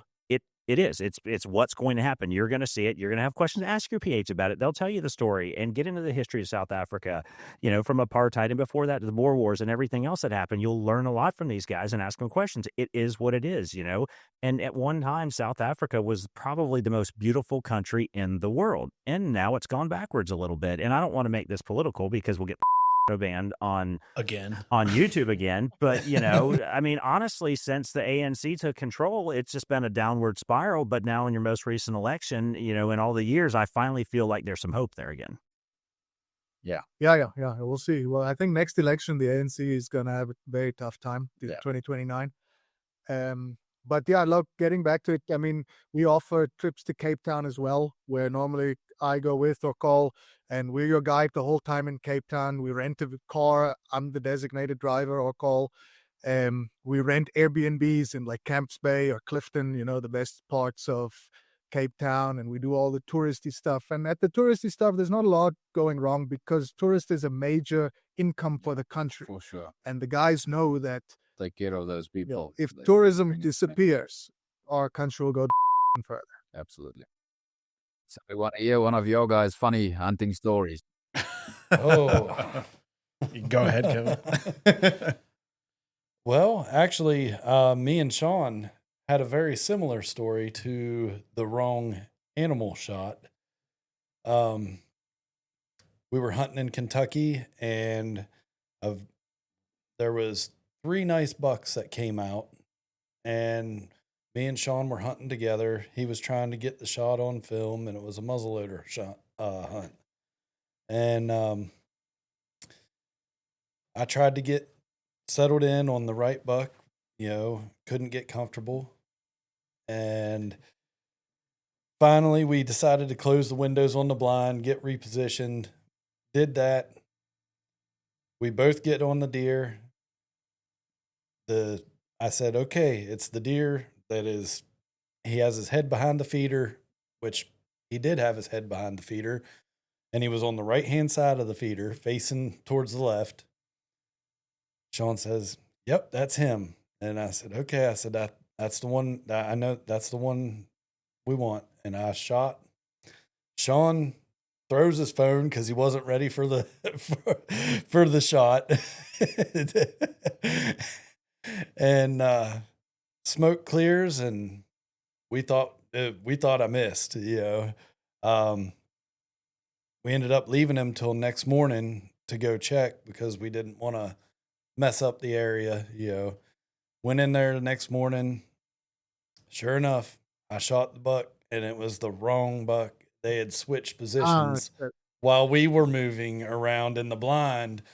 Because Sean had said, he's like, "Man," he's like, "he's running."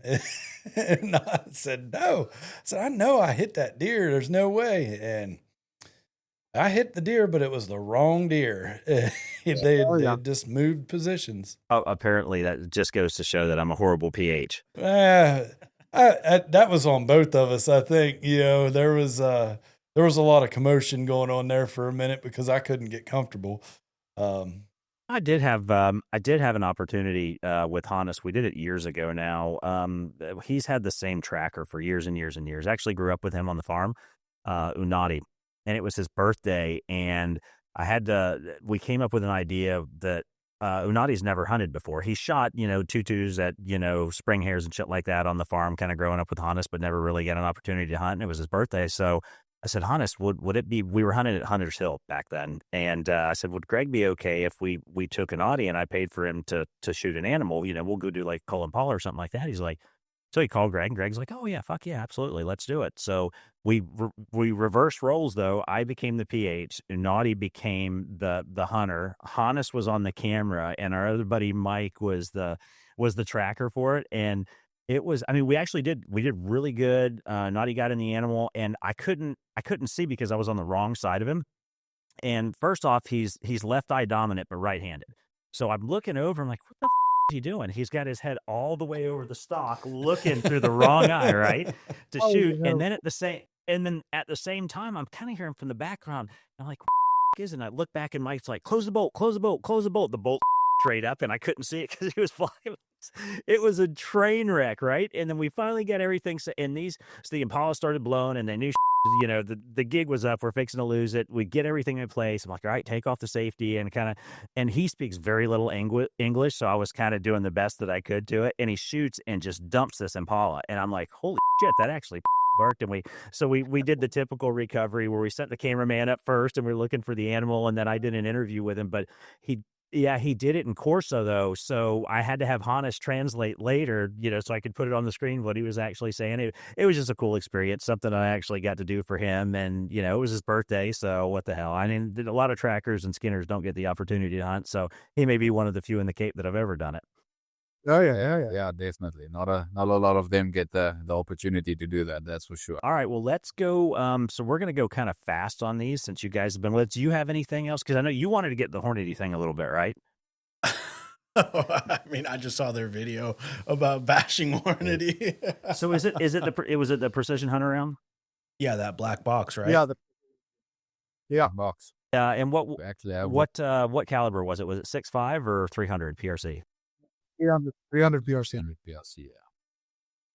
And you're having an issue with it wounding and lack of penetration? Yeah, we had some of them just penciled right through, and others exploded on impact. Nothing bang flop like we were used to with the 300 PRC with the reloads, the burgers that we shoot, the burger hybrids. And we had warthogs that had good shot placement that just wouldn't die. We actually lost a warthog on this last hunt. A lot of blood at the beginning, tracked it for a couple of kilometers and completely lost it. Blood just disappeared. So, a couple of animals that we shot was not even 200 meters. That's not for a 300 PRC with that bullet, that speed. Should drop a small animal right in his tracks there. So that kind of started bugging us a bit, and started to thinking back about the warthog. It's happened to us, but not every shot. we've had a warthog at 400, two of them drop in their tracks, and then one warthog shot right behind the shoulder, ran and was still alive after half an hour, which is super weird. We couldn't believe it. We said, yeah, bullet failure. And then this happened now on the hunt. Two copper place buck, I think, that was shot with those bullets we did not have the impact we wanted. And then as well, the springbuck. The mountain reed buck. As well. So a couple of things went wrong with that bullets. And after we changed them to the burgers, I mean, everything after that was bang, flop, down. Yeah, and it seems that the lot numbers, the older lots, 2020 and older, performed a lot better than the new lots. The 2023 and 2024 lots we had were absolutely useless. Yeah. But the older ammunition seemed to work better. So I don't know. I hear Hornady changed their powder or something. So I don't know where something's not going well there. I don't use Hornady often, but I actually, and that's I'm kind of cringing because you just said that, because the new 300 PRC that I just showed you guys, it really liked the Hornady Outfitter. It's a 195 grain ballistic tip, not the same as the Precision Hunter, but the Outfitter version, and it loves that round for whatever reason. And it's a little it's a little on the fast side, but I mean the groups were fantastic for factory ammunition. It was, I mean, really, really good. So I'm going to bring it this year, and I've not tested it on an animal yet. But fortunately, I'm also bringing ammo over for the Outfitter, who's also got a 300 PRC, and he's using Barnes triple shocks, which I also use in several other rifles. And so I know I can switch it up. But that's the problem you get with factory ammo. Sometimes you get a good lot, and sometimes you get a bad. It's hit and miss when it's mass produced. And unfortunately, reloading is not cheap either. Oh, yeah, not anymore. But I hear the Outfitter series, what I've read, so after that, it's some research, that's quite good. But it's specifically this Precision Hunter that's having issues. And also the speeds that they claim on the box and the speeds that it's actually producing are not nearly the same. No, I had that problem. My ex-wife now had built her a 6.5. Remember the big 6.5 that I built for her? She was shooting the Hornady Precision Hunters, and it's a great target round. But when it comes to animals, it just did not perform. Like, I mean, it's money, 700-800 yards out of that gun. It flies good, making impacts on steel. It's great. But hunting, so I shot an elk with it in Colorado, and it was a 350, 360 yards, something like that. And with that same round, and it was a straight pass through, and it was a pencil hole on each side, just joop, joop, no expansion, no anything. We had that also on this. Yep. At 300 yards, that shouldn't happen. I get it at 20 yards. That round is cooking, but at that kind of distance, there's no way. I mean, you've got so much kinetic energy at that point in time now, that round should expand. Oh, yeah. Sure. No, for sure. Definitely. One thing I'll tell you guys, I really like the fact that in the videos that you're putting out, it means a lot coming from you guys in that, you're talking about rifles, you're talking about rifle caliber, what to expect, you're talking about packing and what to bring, and you're approaching those topics that most people are going to ask anyway. And it's great to see people doing it. And I wish more people would. Like I said, we get a lot of views on those videos that we did, especially the tipping video. Because that was something that was hard for me the first several trips over there, to actually get the PH or the outfitter to fess up and say, hey, what's an acceptable tip? What should we expect? Because as Americans, we're coming from a culture where we tip everything, right? So, and we expect to tip. But it's not like tipping here where there's kind of okay, we understand that we're going to tip 20% for this and 15%. We don't understand how that works. And I think, using a 20% rule or whatever, that doesn't work in Africa anyway. That's a bad idea.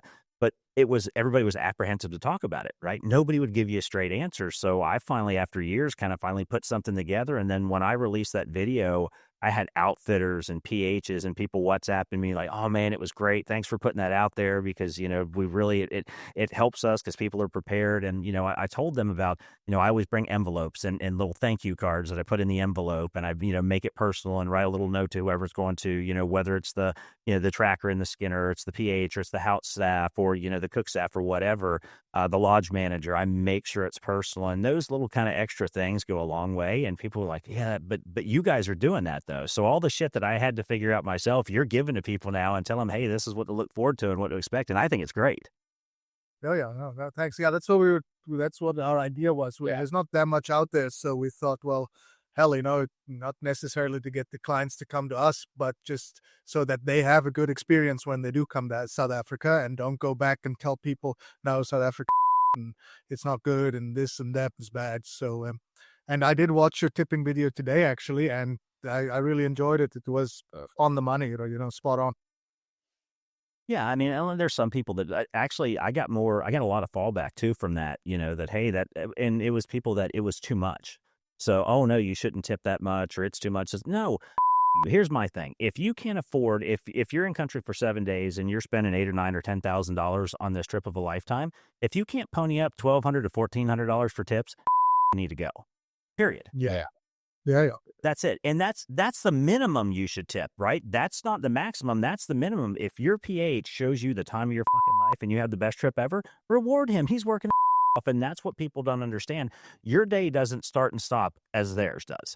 You guys are up several hours before them. You're up, the trackers, the skinners, everybody, and there's a lot of work that goes into it, especially when it comes to animals. You're getting these lists ahead of time and you guys are scouting and you're paying attention, or if you're night hunting, you're putting out baits and doing all this other nobody sees that stuff that goes on to get ready for these clients. So like I said, reward your outfitter, reward more importantly your PHs. Those are the guys that are busting their ass, and the trackers and the skinners and the house staff. Reward them and go up and shake their hand and really tell them thank you, and be appreciative of it, because they're working their butts off to make sure you have a great trip. Exactly. Yeah. No, Even sure. it's nothing more, or we really appreciate it when a client shows, not just to the animals, but we love it to see when a client really, or a friend, every client becomes a friend. But when our friends show us, we really appreciate what you did. We really appreciate the animal we just hunted. So that's a key thing to do. Absolutely.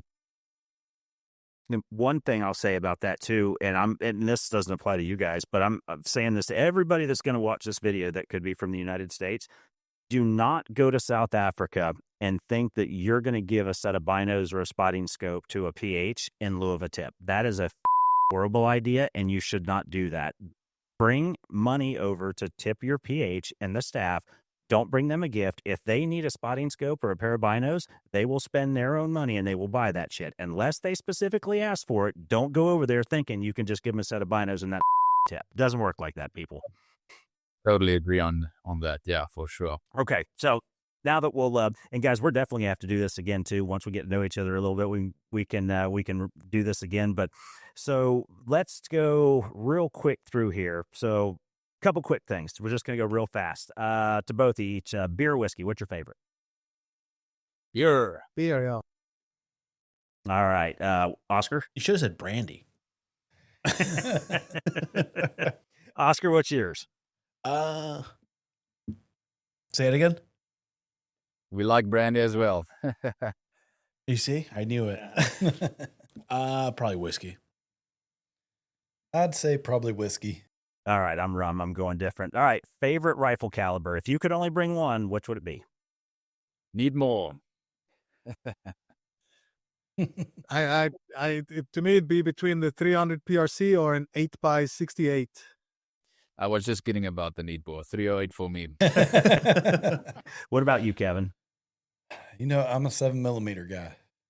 That's a good one. Very Oscar? good. Very I'm a good. Creedmoor guy. There you go. And for me, I'm going to go 300 Win Mag. Oh, you know what? I have a not a question, but a timeout here on the need more. Do you think that it's the round or it's the shot placement that people are just like, this round doesn't work? I'm just like, well, no. It's the fool, not the tool. 6 inches away from the shoulder. Or you shot it in the back shoulder. I really myself do not have any problems with the Creedmoor. The Creedmoor still holds the record of the farthest kill on the farm. So yeah, I really don't have any problem with it. It hunts good, shoots good, it's accurate. At first, I just didn't like how much it dropped. I was used to shooting a 22-50 on varmint, jackal, caracal, that kind of stuff that doesn't drop that much, and it just took me some time to get used to. But we still today we still use the need more for many things, and shot a pig the other day, shot 3 jackal the other day with it. It works really well. So I won't say there's anything wrong. It's usually the dick behind the stick, not the Dick stick. behind the stick for sure. That's a good way to put it. I'm absolutely stealing that one, by the way, boys. Yeah, and granted, given, I go into my gun room and I can pick up one rifle right now, but still I'm 9 times out of 10, I'm picking up that Sig cross chambered and 6.5 Creedmoor because I've killed the smallest antelope in Africa and the largest antelope in Africa with a 6.5. I did a eland at 518 yards, and then I did a blue diker at 22 yards. So Amazing. Versatile. And then made several shots much longer than that on smaller game, blessed buck, baboon, shit like that. But yeah, did an eland at 518 yards. So it very much to me, I like your question. I think if you put the round where it's supposed to be and you're shooting a good round, not a Seller and Bellet soft point or something like that, or an FMJ, use a good quality, a good quality round with good weight retention, and you put it where it's supposed to be, the bullet's going to work. It's going to do its job. If you thing in the, in the back shoulder, say again? Not a Hornady precision hunter. No. We're never getting sponsored by Hornady now. That's fine. That's fine. All right. So we got calibers out of the way. All right. Bush pig hunt or chasing baboons? Which is more fun? Bush pig in the corn with a 9mm. I'm baboons all the way. Kevin, we'll leave you out of this one. You've not hunted any of them yet. Neither one. Oscar? I have a question. I keep throwing timeouts here, but what is the deal with hunting bush pigs? Because I see them, they're the ugliest thing that God's ever made, in my opinion. But what's the big deal? Because every PH I talk to, they say bush pig, bush pig, bush pig, bush pig, and I'm just like, I don't understand it, guys. No, look, bush pig, because they're nocturnal, they're very difficult to find. There's a lot of South Africans that have never seen a bush pig in their life, and their meat is delicious. I wouldn't smack you in the smack you in the mouth with a warthog, but I'd eat a bush pig. Actually, I have eaten a bush pig before, but a warthog, I don't even like warthog biltong. Okay. Okay, so that's it. Because everyone I talk to is just like, oh, bush pig. Look at this bush pig. And I'm just like, this is the ugliest thing I've ever seen. I don't want that thing on my wall. Kevin, you'd like it with dogs. A Yeah. bush pig hunt, Oh, a proper I'm sure. bush pig hunt with dogs. Yeah. That's fun. Man, if I see a bush pig, if we're out hunting anything and the bush pig crosses the path, it becomes a bush pig hunt. They are tough. And I'm not a night hunter. Like, I'd rather be back at the lodge at the bar having some mixies with the guys rather than sitting out behind all night either. All right. So, all right, here we go. Next one. Quick. Biggest rookie mistake Americans make on safari. Not wearing sunscreen and not practicing off of sticks again. Yeah, that's basically the 2 things. Yeah, I thought you were going to have something better than that. Getting too drunk. Yeah. What would you say? What would you say? Yeah, you've been here many times, so. I'd say not communicating ahead of time with your PH, so not knowing what to expect. There's no reason for that now. With communication and WhatsApp and everything the way it is, you shouldn't have any question before you get there. You should know exactly what's going to happen. So the not knowing part and saying, oh, well, I'm not sure what's going to happen at the airport, or I'm not really sure where we're going, or I'm not sure what we're going to be doing. By the time you get there, you should have all dialed down. And that's on the client to not do that. Our job as a client is to ask questions and be prepared. That's mine. That's what I think it is. Lack of communication. I agree on that. That's a good one.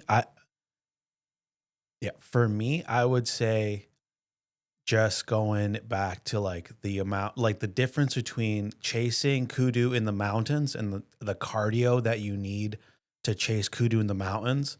And then, just because, and then everything else, just going like, I didn't know it was going to be that cardio intensive chasing kudu in the mountains. Because you see all the videos and everything, and you're in the back of a helix or whatever, and then like, oh, there it is, and you shoot it, and the guy gets off the thing and then walks over to the, whatever and stuff like that. But so that's what I thought going Africa. I'm like, oh, you're just driving around and like, there's one, shoot it. Okay. On there. Did not expect to walk 15,000 million feet and everything up and down mountains and all this stuff. And I'm just like, oh, I died 5 miles that way and everything.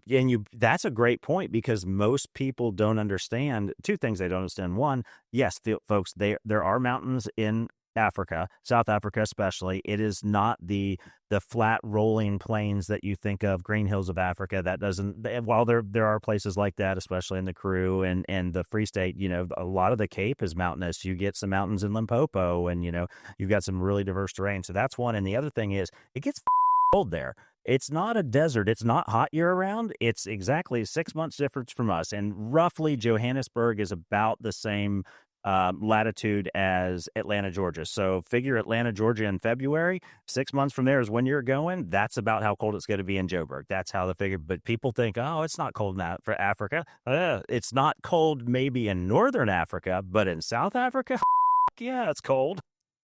Oh, yeah. Yeah, and another thing we've realized, or on the client side, if you have a condition or anything, or you've had surgery or whatever, and you cannot walk that far, climb that difficult, tough terrain, be upfront about it. Tell us ahead of time. We've had a guy, and super nice, everything, and went on a walk down a mountain, not the steepest, not the most difficult, and only when they came halfway down, the cannon was already waiting at the bottom. He told us he had 2 hip replacements, and I mean, he struggled. He struggled with that a lot. I won't say it almost killed him, but nearly. I mean, tell us up front, you're not up for walks like that. We'll try and work our way to flat ground, or where you can walk easier. But I mean, be upfront about it. Don't be shy about it. We don't want to kill you there in the mountain. Yeah, no, we always want to accommodate you to the best of your abilities. Absolutely. I think that goes back to properly communicate with your professional hunter and your outfitter before you get there. Let them know what the is going on and what you're capable of, and don't oversell it. You don't have to be a pro. If you say, oh yeah, I can climb a mountain and I run 10Ks, and you get out there and you can't do a spot and stalk 50 yards before you're out of breath, tell them that. Don't lie to them, because they're planning your trip around you. Be honest with them. There's no harm, no foul. If you can't more than 50 feet, tell them that. They'll accommodate. So I've hunted with people that literally can't walk, that had to hunt from the top of the Baki, the high rack. You know what? They had a great time. The PH knew it ahead of time. They were made aware of it. They knew what to expect. They sat in the back the whole time, and the guy had a great time. Loved his trip. Hey, it was hard for him to get out of it took 3 people to get him in the back of the Baki. He was so kind of stole up and hard to walk, but man, he had the trip of his lifetime. We communicated it. Everybody was aware of it first. We got him the proper rifle, and he was good to go. Had a blast. And I know it's going to vary animal to animal, but as somebody that's never been to Africa, what can you expect as the dynamics of your day starting? What time? That's a good question. So I think what you're asking is, walk us through a conventional day. From waking up in the morning to the time you go to bed. What does that look like?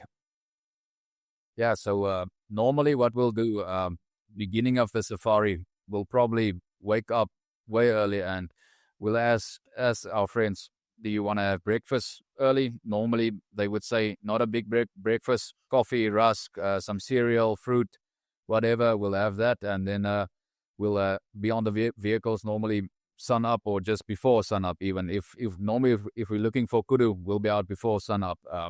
And then from there we always have biltong, dried sausage, salami sticks, all kind of snacks with us on the vehicle. All the drinks we need.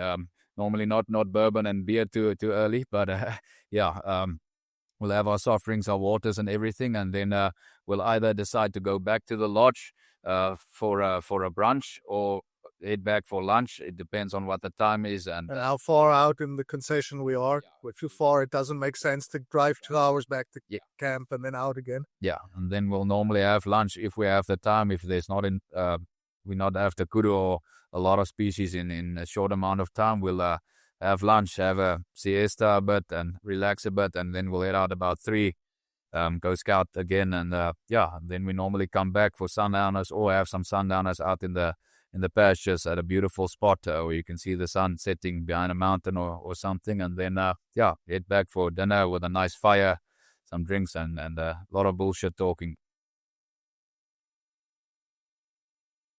And I think one of the things, the sundowners are great, but my favorite time in camp is at night around the fire. I think that's when the biggest bonds are made and the biggest stories are told. And that's just for me, I don't need a TV. I don't need anything else. Like, and frankly, I could give a that cell phone when I'm around that fire at night, with your PHs and everybody else in camp, and there's a braai in the background and everybody's having a great, that's what it's about right there. It's those relationships you build, those stories you tell around that's what you're going to remember. The camaraderie. And, yeah.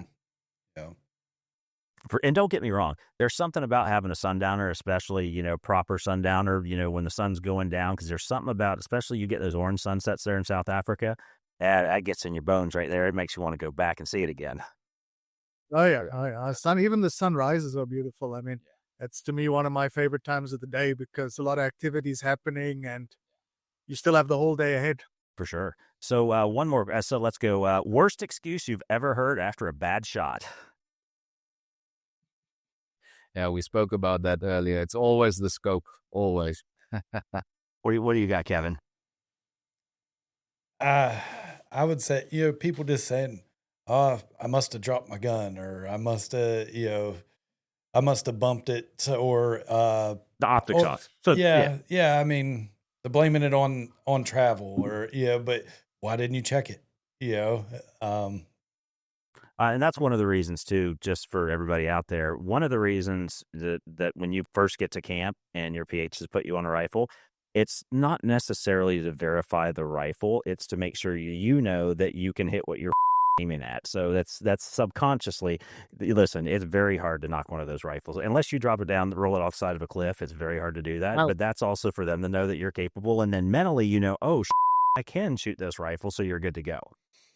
Well, and that goes with people saying, or I'm not used to this gun. This trigger. That's a lot. Yeah. I wasn't used to the trigger. It went off before I was ready. Well, dry fire the fucking thing first. Then. Mm-hmm.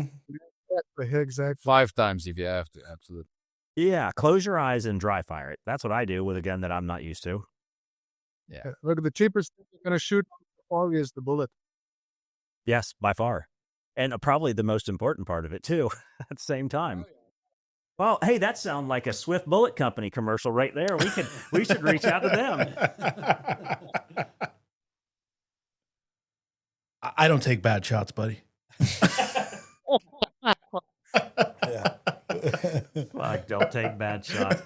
Oh man. All right, boys. Well, listen, this was awesome. So before we shut it down, tell everybody where they can find you, how they can book a hunt, and likewise, if there's any secret handshake they need to know before they get a discount on cold beer when they come to hunt with you. You can find us on Instagram, Trophy Destinations. It's at trophy_destinations. Then Facebook, Trophy Destinations, and our website, www.trophydestinations.com. And if you want to book, you can DM us or messenger us, or through the website, you can send us an email. And check us out on YouTube as well, Trophy Destinations. We put up, like we've discussed, a lot of videos about tips and tricks and Hornady and everything. And come and visit us. I'm sure you'll have a great time. Yeah. And if you're looking for a free range, big area hunt for a big amount of different species, then we're your guys. I like it. And then, so you got anything you need to finish? No, from what I've seen from your guys' YouTube and everything, you guys are very good at getting back to the comments and everything. And you guys are very open to having those conversations, or just, like, hey, like, these are your opinions on the calibers to shoot, comment, ask the questions and stuff. Like, I think that's great, of just like, if someone has a different opinion, you guys are very good at getting back to, I read the comments of you guys actually just being like, no, this is why we think this caliber and things like that, so you guys are very open to responding to those comments, to where, sometimes, you see the YouTube channels they never respond to the comments. Yeah, no, we try to respond to every comment that comes through. Yeah. Luckily, we're still a small channel, so it's still quite easy. But even if we grow, we want to reply to every comment. And, opinions are like assholes. Everyone has one. And they all stink. All stink the same. Oh, this fucking thing just took a left turn. Now we're talking about buttholes.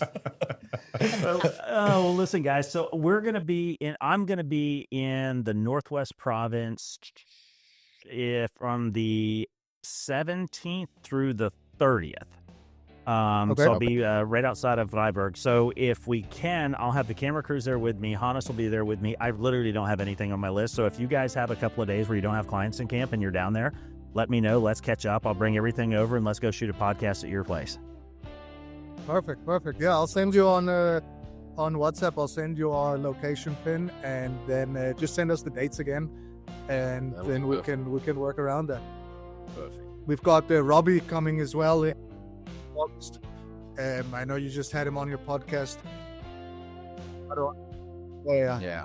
And so we donated a hunt to him last year that he gave away at Christmas, the Springbok Slam hunt. Yeah. So he's bringing the client over personally for that the end of August.